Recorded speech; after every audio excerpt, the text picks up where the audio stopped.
Imagine waking up, stepping out with your first cup of coffee, and, realizing somebody locked a shiny new steel gate across the only road to your own land. What would you do if the key lived in Karen's purse? Not yours. I bought my patch of quiet for the sound of wind through cottonwoods, not the hiss of a homeowners association. Folks call the place Cedar Ridge, just outside a small western town where the highway runs straight. The sky runs wider, and people still wave from the wheel. I had moved out there in late May, chasing a promise I'd carried since I was a kid, a few hundred acres, a low-slung ranch house, some cattle, and mornings that didn't start with a boss's calendar. Name's Mason Hale, calloused hands, a back that complains when the weather does, and a stubborn streak thicker than fence posts. I signed a mountain of papers at closing, the kind of stack that makes your wrist cramp and your eyes glaze. Covenants, bylaws, conditions. It's standard. I should have worried. There's always a page that bites. On my first real morning as the owner, I walked the porch with steaming coffee and froze. A fresh perimeter fence, all silver shine and tight bolts. Traced a line it had no business tracing. It wasn't on my dirt. It wasn't even built for cattle. It was built like a cage for show. In the center, a steel gate, heavy as a courthouse door, with a big, proud padlock. A sign hung there like a dare. Property access, managed by Pine Hollow Estates Homeowners Association. I set my mug on the rail and stared. My cattle grazed inside, but the old access road to the county lane lay beyond that locked gate. The creek, the only reliable water on that side, ran just past it, glinting like a promise I suddenly couldn't keep. I could feel my jaw tighten. Not anger yet, something slower, colder. Two guys in HOA polo shirts were wrenching down the last bolts. I walked over. "Morning," I said, keeping my tone level. "Mind telling me what this is?" The taller one didn't look up. The shorter one muttered, "Talk to the board." Then I heard heels sharp, confident clicks on gravel. She stepped out of a spotless white SUV in a tailored blazer and sunglasses that looked like they came with a security detail. Clipboard under her arm, chin high, smile thin. "Mr. Hale," she said, without so much as a hello. "You've been notified of your non-compliance issues. Non-compliance with what perimeter fencing must match community standards." She gestured at my old cedar and wire along the south pasture. "Yours does not, until it's corrected. This measure will prevent further violations." This measure, I motioned toward the creek. "That is my access road. My cattle need water down there." And that, I pointed at the line of posts, "isn't your land." Her smile sharpened. "The access easement is controlled by the association. It's in the covenant you agreed to when you purchased. If you'd like the approved fencing style, contact our office. Have a pleasant day." The gate clanged. The lock clicked. She turned and left, heels ticking away like a metronome. The workers followed, words pressed tight behind their teeth. I stood there a long minute, hands on hips, the breeze tugging at my shirt. I've handled drought, busted pumps, spooked cattle, but I'd never had somebody put a staged cage between me and my own work. I didn't come out here to be wrangled by a committee. That night, my neighbor rolled up in an old pickup that still smelled like gasoline and coffee. Name's Wayne Carter, retired long-haul driver. Lived off the county lane since before Pine Hollow decided to call itself an estates. They've been pulling stunts like this a while, Wayne said. Hat tipped, back, eyes on the ridge. The president's name's Karen Whitfield. There's folks who say she's real big on uniformity and bigger on control. I didn't move out here to get pushed around, I said. Well, he chuckled without mirth. Then buckle up.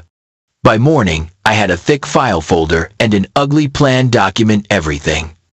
Every letter. Every photo. Every conversation. If Karen wanted to play rules and penalties, I'd meet her with records and leverage. 2 days later, I walked into my first Pine Hollow HOA meeting. The clubhouse smelled like new carpet, pretending to be old money. Every seat was taken. A folding table up front held a line of board members. Center stage, Karen ice blue blazer. Pearl necklace. Expression that said she'd already decided the vote. Mr. Hale, she said into the microphone, before the agenda even started. You'll be under compliance matters. 40-some minutes of chatter about mailbox, paint, and pool hours crawled by. When my name came up, I walked to the front, boots thumping hard enough to be a statement. Let's talk about your fence. Karen began. Sure, I said. It keeps cattle in. Functional isn't the standard here, she replied. Community aesthetics are. Perimeter fencing must be uniform. This is a ranch, not a golf course, I said. My fencing is made for livestock, not for curb appeal. A board member with a crisp haircut cleared his throat. Rules are rules. We can't make exceptions. You already do, I said, calm as I could manage. Saw 3 different fence styles on the way here. None of them match your uniform, and none of them have a lock on their gate. A few folks shifted in their seats. Karen's smile didn't move. Those cases are under review. In the meantime, you remain out of compliance. Fines will continue until corrected. How about the fact that your new uniformity fence blocked the only reliable water on that side, I asked. That's not a style issue. That's animal welfare. You have other water points, she replied. We confirmed with satellite imagery. I laughed once. Dry imagery. You gonna Google me out of a drought? A low murmur rolled through the room. Wayne lifted a hand. Maybe give the man some time. Karen, he just got here.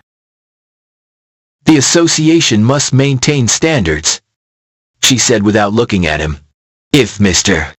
Hale wants to be part of this community, he must follow the same rules as everyone else. And if I don't, I ask, then we continue with fines. And, if necessary, legal action. I walked back to my chair and sat on my hands so I wouldn't say something I'd regret. After the meeting, a few neighbors slipped me quiet support. Most kept their eyes on their shoes.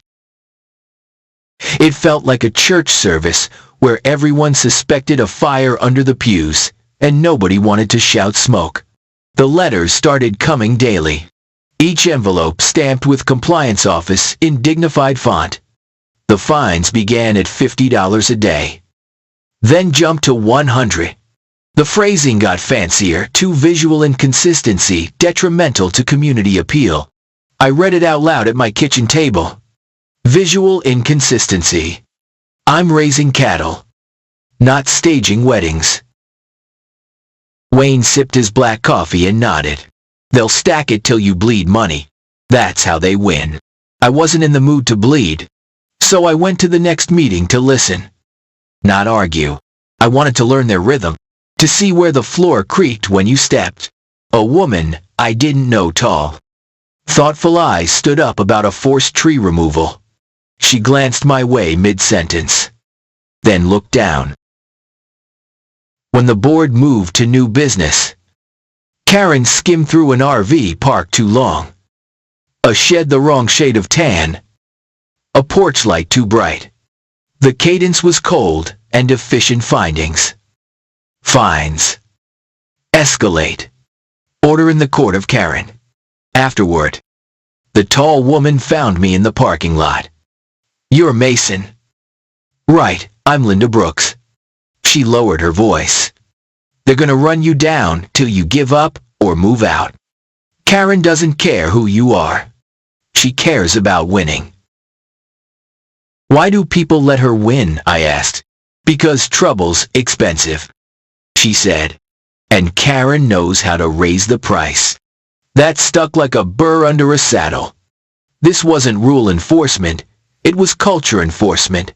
Fear made the uniforms look bigger. I called the HOA office the next day. I'm requesting mediation, I said. Let's sit down. When the mediator showed up, a polite man with a folder and a smile, Karen arrived with a thinner folder and a colder smile. The association is willing to waive some fines if you agree to replace your fence within 60 days. The mediator said, That's not a compromise. I said, That's a coupon. Karen tilted her head. We're being generous. Mr. Hale. My cattle need reliable water now. I said. You locked me off from the creek. That's dangerous. You have tanks. She said. We saw them on the imagery. Backup tanks. I corrected. In a heat wave. Those won't last a week. The mediator cleared his throat. Let's stay practical.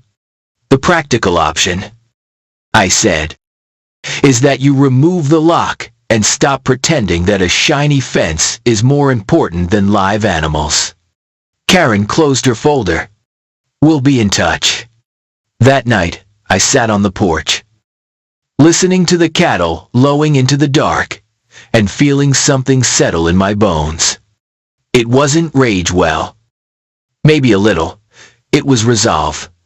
There's a difference between taking a punch and learning how to throw one clean.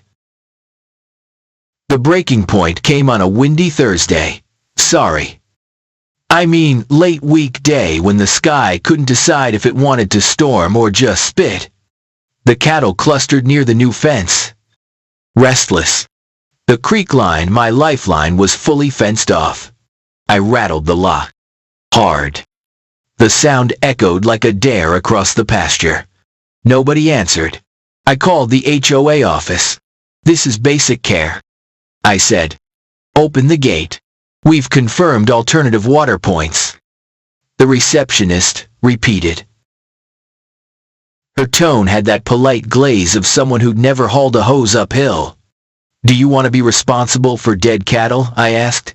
I can forward your concern to the board, she said. That afternoon, I drove to Karen's house. It looked like a model home you could cut with a laser paint. Perfect. Hedges obedient. Porch mat. Aligned like a ruler, had an opinion. She opened the door in a pale blouse that cost more than my best boots. This isn't about fines anymore, I said, keeping my voice steady. It's about water. You're cutting off animals. The association operates under a uniform standard. She recited. Exceptions undermine integrity. Integrity. I felt heat crawl up my neck. You're talking about matching pickets. I'm talking about living things. The rules are the rules, she said. Have a good day. Walking away, I noticed curtains shift in 3 windows. Folks were watching. Whatever this was, it wasn't private anymore. Within 2 days, the herd showed stress. I hauled extra tanks, cursed the fuel bill, and kept hauling. The work was heavy and thankless. But I wasn't about to let Karen's lock write the end of my story. Then, a letter arrived with a photo. Someone had snapped a shot of a slightly tilted tank from the road. The note called it a safety hazard and demanded removal. That's not enforcement, Wayne said when I showed him. That's harassment. That's Karen. I said. The next morning, a miracle for once. A sign that didn't make my blood boil. A for sale sign popped up on the tiny sliver of land that actually held the gate in the gravel strip leading to the county lane. A half lot no one had thought about, until now. If I owned that sliver, I'd own the hinge to everything beyond it. And if I owned the hinge, well, you know, I didn't sprint to a realtor. I've learned the hard way that the first man to wave cash is also the first man to get blocked. That afternoon, I sat in a wood-paneled office with a small-town attorney named Elliot Crane. The place smelled like old paper, new coffee, and quiet nerves. You're asking two things, Elliot said, flipping through copies of the notices I'd brought. 1. Are they acting within the covenants? 2. If you buy that strip, do you control the gate? Exactly. Bad news first. He gestured at the stack of bylaws. They're inside the four corners of what you signed. That document is, let's be honest, it's a control freak's wish list. Good news. If that strip truly isn't owned by the association and is legally separate, whoever holds its title controls that gate. But you need to verify clean title. And you need to buy quietly. If Karen catches scent, she'll spook the seller or rezone you to death. So I keep my name out of it. Completely. That night I called an old friend, Noah Briggs, who ran a property management outfit 2 counties over. Noah agreed to set up a limited liability company under his umbrella, so my name wouldn't touch the offer. We spoke in low voices while crickets sang over the line. Wayne stopped by, spotted the plat map on my table, and raised an eyebrow. You're cooking something. If I told you, I said, you'd have to swear it stays between us. He lifted a hand. Ain't my first rodeo, I told him. He grinned like a kid who found fireworks. The next week, I played normal, fed cattle, waved at neighbors, kept my face blank when Karen's SUV ghosted past. Inside, my pulse drummed like I was hauling a trailer downhill with bad brakes. Then Noah called. Offer accepted. He said, title search looks clean so far. No liens. Closing in just under 3 weeks. If nothing spooks, push it sooner if you can. I said, they'll smell the wind changing. On it. 2 days later, Linda caught me by the cereal aisle at the grocery. Heard the boards sniffing around that gate lot. She whispered, talking to a surveyor. Thanks, I said, keeping my voice casual while my mind kicked into a higher gear. Noah, I said over the phone that night, we need to move faster. He did. Escrow opened by Friday. Deposit down. We were locked unless I backed out, and I wasn't built for backing out. I didn't celebrate. I scribbled scenarios on legal pads. If I won the hinge, Karen would try to build another door. If she couldn't build one, she'd try to move the walls. Lawsuits, deputies, emergency bylaws, pressure from angles I hadn't learned in school. And still, I slept a little easier. Sometimes, resolve is as simple as knowing which key you want to hold. The sky wore the color of unspilled rain on the morning I signed. I kept it quiet, plain shirt. Old boots. Nothing to look at. The title company sat in a brick building where the paint peeled in polite flakes. Inside, Noah waited with coffee and a grin. Ready to recycle that lock into a wind chime, he asked. Let's just get the paper right, I said. Then we'll talk music.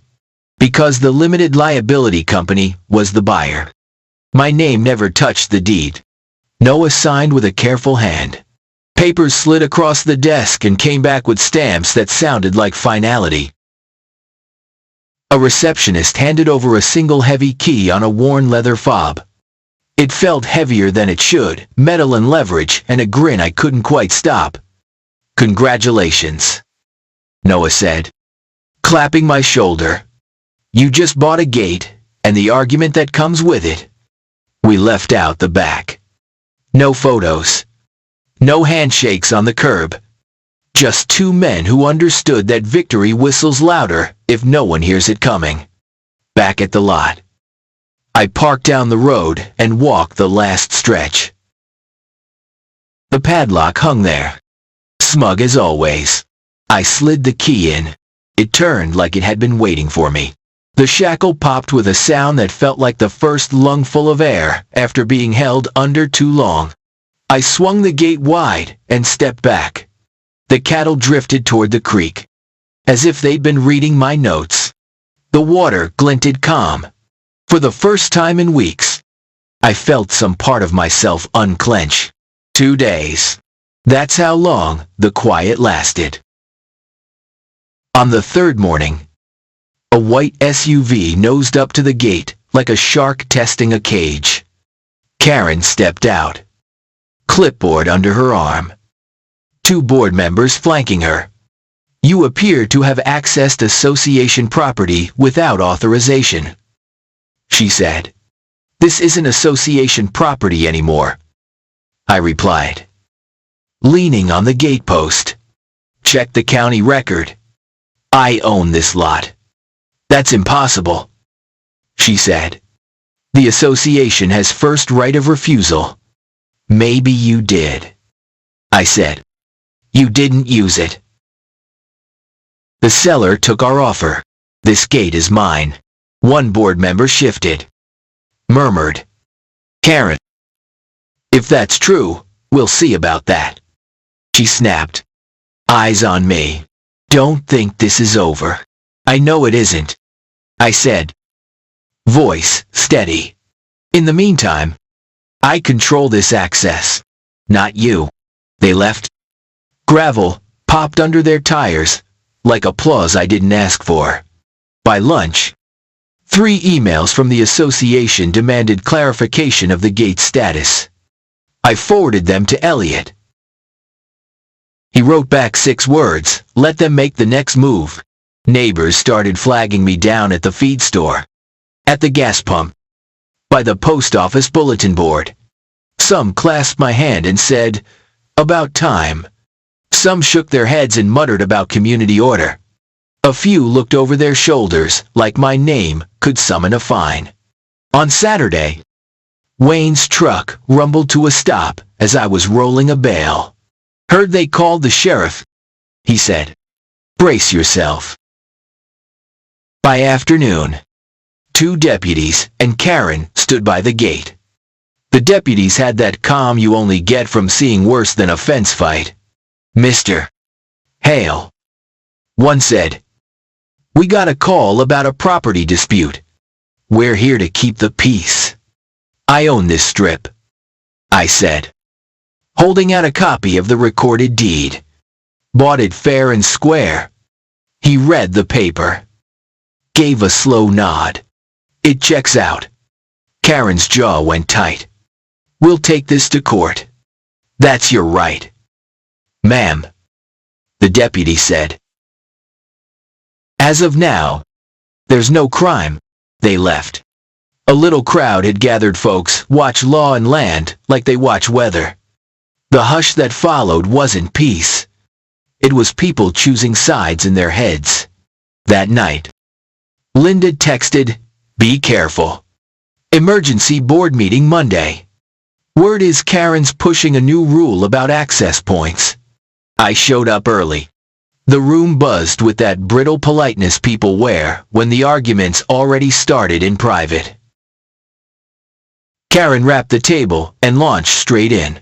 "As many of you know," she said, "recent events revealed gaps in our ability to maintain standards.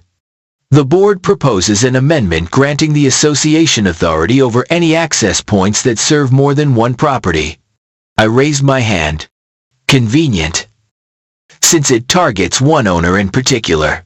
"This isn't about you," she said, not looking at me. It's about the community. The community doesn't own my deed. I said. You're trying to vote yourselves control of land you didn't pay for. We went back and forth, her phrases polished. Mine plain. She talked security and consistency. I talked title and easement, and the difference between stewardship and overreach. When the board voted, 3 in favor, 2 against. But an amendment like that needed the homeowner's majority to pass. After the meeting, a wiry man with sun lines around his eyes, named Frank Delgado, shook my hand.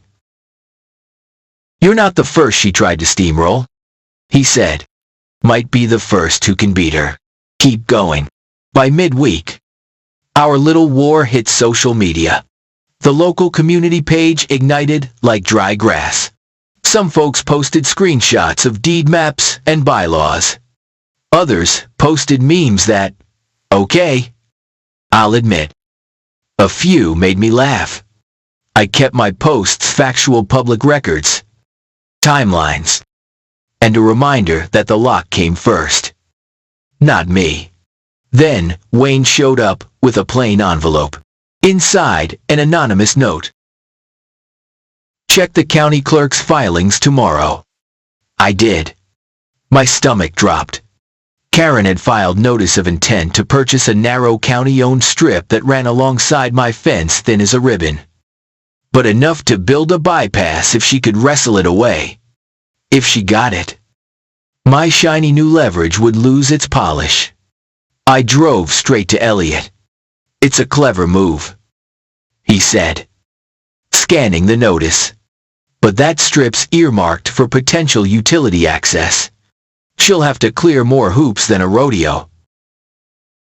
We can slow it. File objections. Ask for a review of the sale process. Rally public comment.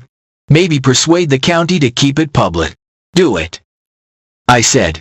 Whatever it takes. While Elliot filed. The local paper ran a front-page story. Rancher battles HOA over locked gate. The photo, me leaning on the post, arms crossed, made me look tougher than I felt. Folks I'd never met shook my hand at the diner and said, stand your ground. Not everyone was thrilled. One woman in a volunteer badge hissed, you're making this harder for all of us, as she pushed a cart by the frozen peas. A talk radio show devoted an hour to it. Half the callers shouted property rights. The other half preached order. I listened from my truck, elbow out the window, thinking how we'd turned a strip of gravel into a town referendum on who gets to tell who what to do. The summer community barbecue arrived like a test, wrapped in smoke and sunshine. Usually, it's brisket, sweet tea, and gossip. This year, it felt like a primary. Wayne showed up with homemade buttons that read, Hale's Key. I told him not to. He said, it's called marketing. And handed one to a kid who wore it like a superhero badge. Karen approached with 2 board members. Smile tilted just enough to look like kindness, if you squinted. Enjoying the event, she asked. Not as much as I'd enjoy getting my time back. I said. You've made your point, she said. But the association will continue to enforce rules. Consider the long-term consequences of this publicity. You had a chance to work it out without publicity, I said. You chose a lock. Her heels clicked away. Sharp arrows on concrete. People watched. You could feel something shifting, fear cracking. Questions getting bolder. 2 days later, Elliot called. She filed suit, challenging the gate strip purchase. Claims irregularities in the process. Instead of dread, I felt a clean, hard line inside me. If this was the road, then I'd drive it all the way. The summons came on a Friday afternoon, thick as a phone book used to be. The deputy who served it gave a sympathetic shrug. Guess you knew this was coming. Yep, I said. Bring it. The language inside was dense.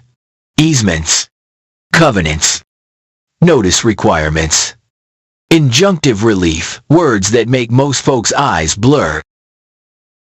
But below the jargon, I heard the same tune. Karen wanted the key back. Elliot smiled thin when we met the next morning. They've got bluster, not substance. Sales clean, titles clear. They're banking on you running out of steam. I've hauled hay through worse heat. I said, I'll be there. Court days make you learn about your own heartbeat. It's louder than you think. And it speeds up when you sit under fluorescent lights, while strangers argue about your life in polite voices. Each hearing drew a crowd. Some supportive neighbors sat up front, hats in their laps. A few loyal board folks huddled in the back, arms crossed like a uniform. Karen arrived early every time. Immaculate. A legal pad, and a look that said she understood optics. When I caught her eye in the hallway once, she glanced past me like I was a smudge on a mirror. I won't pretend that didn't sting. But I also won't pretend I didn't stand a little taller after. In between hearings, Linda found me by the vending machines. Win or lose, she said. You already changed something. People are speaking up. They're reading. They're asking, why, before they write checks. I appreciate that, I said, but I'm aiming to change the lock, not just the tone. The day of the decision broke bright and clean. Early summer. Sky like a promise. The judge read carefully, methodically, with the patience of a man who knows both sides, already read the ending 100 times in their heads. He ruled that the purchase stood, title valid. The association had no authority over the strip or the gate. The motion to pry it away failed, and the association would cover my legal fees. The gavel came down like a stock trailer dropping onto the hitch. Secure. Final. A murmur rolled through the room. Relief. Surprise. Somebody's low whistle. Wayne grinned from the second row. Gave me a tiny salute. Linda smiled with her whole face. Even Frank, who never smiled in public, smiled in public. Reporters outside held microphones like fishing poles. I kept it simple. This was never about a fancy fence. It was about whether a person can be locked out of caring for his land by folks who don't own it. I hope it reminds people to read, ask, and stand. Back at the ranch, I drove to the gate and leaned on the post. The creek made its old music. The herd grazed like the verdict didn't change grass. For the first time in months, the air didn't carry the weight of someone else's clipboard. Wayne pulled up with 2 cold bottles. Feels good. It's more than good, I said. It's proof. He tipped his hat. 2 keys in the right pockets. We clinked and drank in the shade. In the weeks after, the meetings changed in ways small but loud. People raised hands without glancing at Karen first. Board members measured their words. A neighbor asked for the exact citation before paying a fine out loud. You could feel fear loosening its belt. Karen didn't vanish. She doesn't seem like the vanishing kind. She shifted tactics, quieter notes, smaller jabs. A letter about the color of my mailbox, which was, for the record, brown. Like dirt, which, sorry, ain't exactly an eyesore. A notice that my porch light might attract bugs. I answered each one with a smile. A citation. And a stack of photos. Paper doesn't feel like a fight once you've stood in a courtroom and won. One hot afternoon, Linda and I walked the fence line. She told me about the fig tree the HOA made her cut down. About the way her kids learned to duck when a clipboard showed up. Why'd you stay? I asked. Because home isn't perfect, she said. It's the place where you decide what you're going to fight for. We stopped by the gate. I reached out and touched the lock, my lock, and felt a strange gratitude for a piece of metal. It had cost me money, time, sleep, and the illusion that peace is free. It had bought me a lesson I couldn't have learned from a brochure that authority without accountability ain't stewardship. It's just noise with formatting. I wish the story ended there. Clean and tidy. But Karen had one more play. A postcard slid into my box, notice of a special vote. The amendment about access points, the one that failed in court. She'd reworded it. Softer phrases. Same teeth. Now it read, like cooperative security coordination and community ingress harmony. I swear they pay consultants to make plain power sound like herbal tea. Wayne said. She'll try to pass it on a sleepy Tuesday night when folks are watching ball games. Then we'll make it loud. I said. Linda. Frank. And I spent evenings knocking on doors. We kept it simple, read before you vote. Here's what it means to you. Not just to me. Here's the page. Here's a plain English version. Ask questions. Bring your neighbor. We didn't tell people how to vote. We told them how to look. On the night of the vote, the clubhouse overflowed. Late light through tall windows turned the dust into glitter. Karen sat prim. Prepared. Polite. I could see the calculation in her eyes if she won. She'd say the people had spoken. If she lost, she'd say confusion swayed the herd. Either way, she kept her chin high. She made her pitch. I made mine. Then, the neighbors made theirs. A retired teacher stood and said, I don't like conflict. But I like locks less. A mom said, I want safety. But I want fairness more. Wayne stood and said, there's people who forget the difference between authority and ownership. I saw Karen flinch at, there's people. And I, there, didn't correct him. The ballots went into a big clear box. Volunteers counted behind the table. I stared at the floor tile, counting scuffs to keep my heart from thumping out of my shirt. Result, the amendment failed. No fireworks. No music. Just a quiet that felt bigger than clapping. People lingered. Visiting.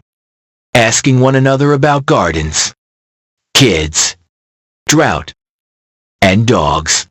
Regular life stuff. The kind that rules ought to serve. Not suffocate. Karen left early. For the first time since I met her.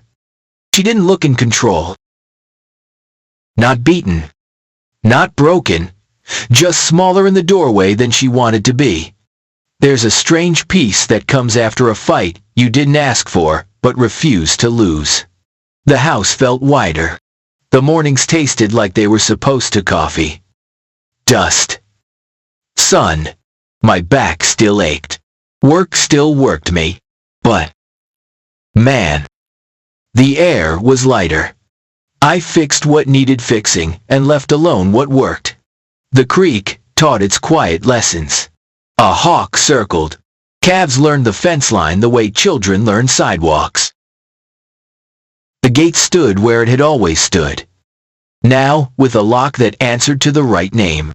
I'd like to say Karen changed her heart. That's not how people are built. Transformation isn't a switch, it's a winter. But she did change one thing. She learned limits. She stopped talking to me like a misbehaving tenant.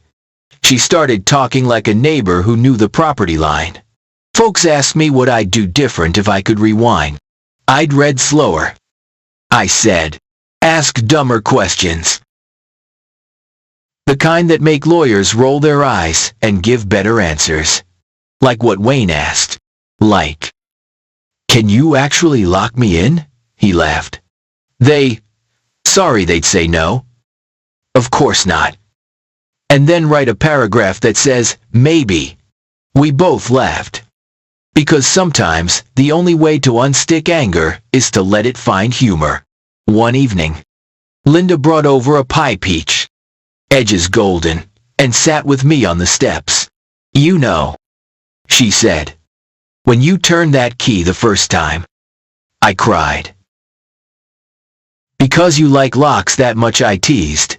"Because it meant I could raise my kids in a place where adults still draw lines and keep them," she said. "That matters." I felt my throat get tight and looked away at the ridge until the feeling passed. "There's people who'll say it's just a gate," I said. "And there's people who'll understand it's a story," she replied. "One that keeps getting told." I didn't set out to become a story. I still think of myself as a man who fixes pumps, counts calves, and tries to keep the roof honest. But stories happen when you refuse to hand your life to somebody else's clipboard. A few months later, a new neighbor pulled up in a compact SUV.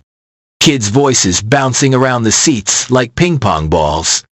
"You're the guy," he said as he climbed out. "The gate guy. Guilty," I said. He scratched his neck. "We got a letter today about the color of our porch chairs.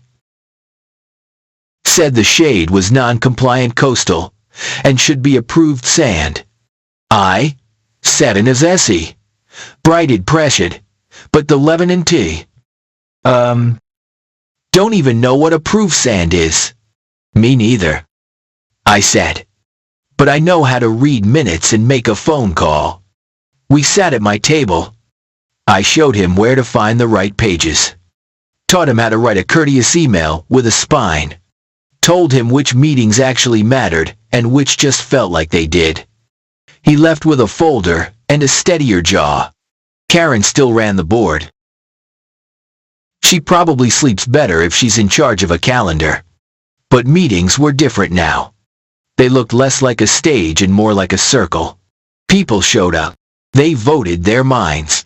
They knew their rights didn't evaporate if somebody said uniformity in a tone that sounded like law. Late one night, under a sky honest with stars, I stood by the gate again.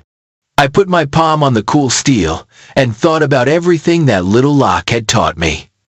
About how rules can be tools or cages. About how neighbors can be bystanders or witnesses. About how saying no in a small room can echo all the way to a county courthouse and sometimes back again. I'm not a preacher. I'm just a man who fought for a hinge. But if there's a sermon in it, it's simple. Don't let anybody write the rules for your life without handing you the pen. 2. Now, let me be plain about the messy parts. The parts the tidy version skips. I made mistakes. I spoke too sharp once or twice. I sent one email I should have slept on.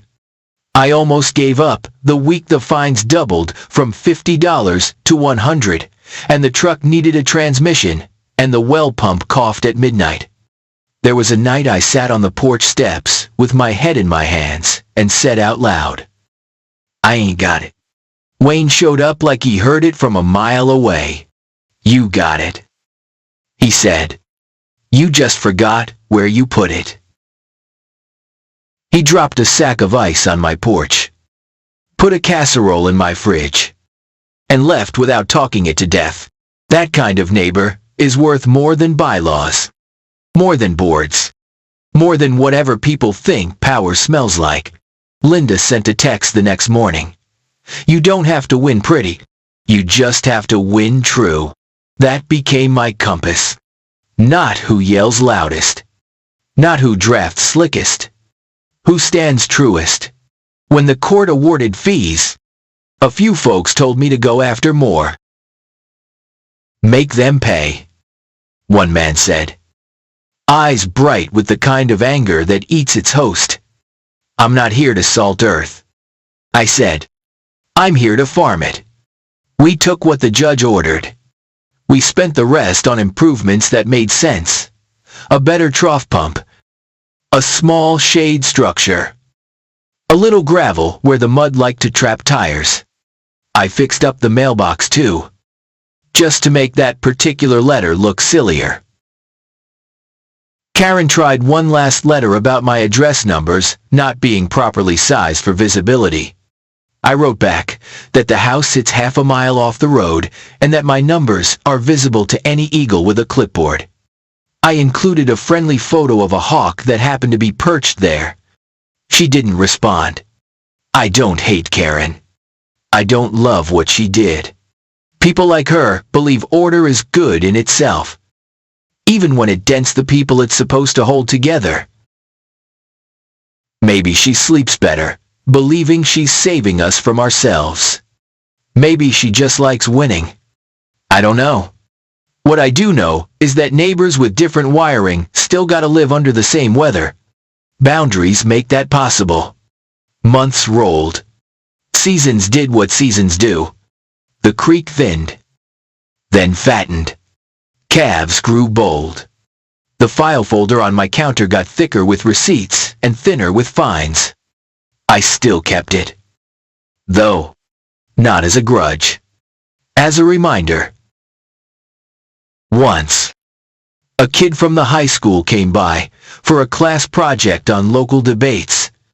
She asked me what I'd tell people our age, her age, about homeowner associations. Read. I said, ask, show up. And if somebody tells you the rules are the rules, ask who wrote them and who benefits. She nodded. Wrote fast. Then looked up. And what would you tell? Karen, I paused. The wind popped the porch flag. I'd tell her thank you for teaching me how to stand. I said.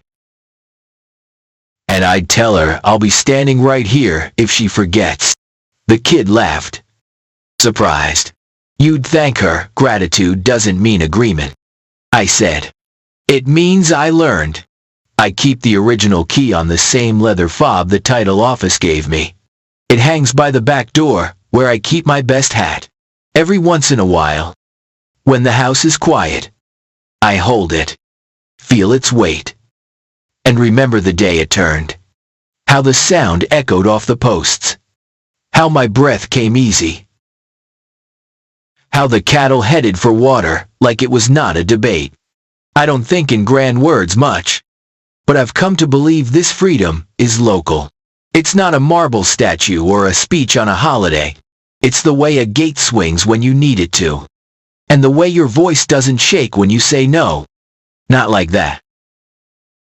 So here's me, Mason Hale, telling you yeah. You, sitting on a couch, or leaning over a sink, or scrolling on your lunch break if someone boxed your life with a pretty rule and a shiny lock. What would you do? Would you pay the fine and call it peace? Would you sell and call it fate? Or would you, take a breath, make a folder, and start learning how the hinges work? Maybe your locked gate ain't a fence. Maybe it's a letter about your paint. A note about your kids' chalk drawings on the sidewalk. A threat about your truck being too visible in your own driveway. Maybe it's a small thing that suddenly feels big because somebody said it with a badge. Here's my 2 cents. Spoken plain-ass questions. Even if your voice shakes the first time, read the page they don't want to photocopy. Knock on your neighbor's door and ask if they got the same letter. Start small. Stand steady. And don't let anyone convince you that uniformity is a synonym for neighborliness. I'm not asking you to fight every battle. Some fights are noise. Some are teaching moments where you learn there's wisdom in letting go. But when somebody locks you out of your own duty, when they cut you off from the creek you're responsible for, then it's time. Find the key. If it doesn't exist, make the key. If you can't make it alone, borrow courage from somebody who stood before you. Take a little of mine if you need it. What would you do here? Drop it in the comments. Tell me if you'd have handled Karen different Or if you've got a Karen on your board too. Tell me if your mailbox is approved, sand, or rebellious coastal. Tell me if your kid's chalk art is on the naughty list. Tell me. Because stories don't just warn. They connect. And if you ever hear the click of a lock that wasn't yours, remember this rancher out by Cedar Ridge who learned that the sound of a key turning the right way can be louder than any gavel. Anybody else had a HOA do this to you?